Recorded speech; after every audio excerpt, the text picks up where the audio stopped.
আমার বরের সাথে আমার এটা দ্বিতীয় বিয়ে। আমার এই সংসারের আগেও আর একটা সংসার ছিল।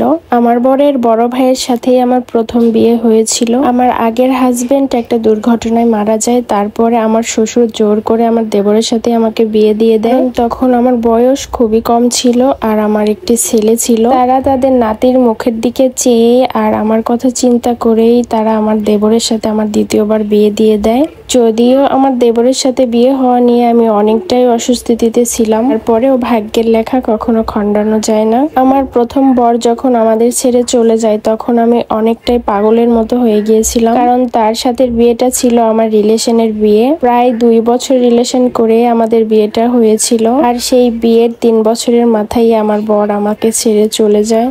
আমি চেয়েছিলাম যে আমি আর জীবনে কখনো বিয়ে করব না, তার স্মৃতি রেখেই আমি সারাটা জীবন থাকব। কিন্তু এক পর্যায়ে আমি একদম মানসিক রোগের মতো হয়ে গিয়েছিলাম। আমার বাচ্চাটাকেও আমি কাছে নিতে চাইতাম না। এই সব কিছু ভেবেই আমার শ্বশুর আমাকে আমার দেবরের সাথে বিয়েটা দিয়ে দেয়। আমার দেবরের সাথে বিয়ে হওয়ারও 1 বছরের ভিতরেও আমার দেবরের সাথে আমার তেমন কোনো বন্ডিং ছিল না। আমি কথাবার্তা একটু কম বলতাম তার সাথে, তার কাছে যাইতাম না। কিন্তু ওই যে মেয়ে মানুষ তো, যে পাত্রে রাখা যায় সেই পাত্রে আকার ধারণ করে বলে একটা কথা থাকে না। পরবর্তীতে আস্তে আস্তে আমার দেবরের প্রতি আমি উইক হয়ে যাই। তারপর আমাদের সম্পর্কটা ঠিকঠাক হয়। আমার শ্বশুর শাশুড়ি আমাকে পর্যাপ্ত পরিমাণ ভালোবাসতেন, এত ভালোবাসতেন যে একদম নিজের মেয়ের চাইতেও বেশি। তারপরে বেশ কিছু বছর কেটে যায়, আমাদের ভালোভাবেই সংসার করতেছিলাম, আর আমার আগের বরের কথাও ওইভাবে আমার মনে পড়তো না। তারপরে আবারও আমার মেয়ে সন্তান হয় একটা। এভাবে চলতে চলতে আমার বরের একটা জব ছিল,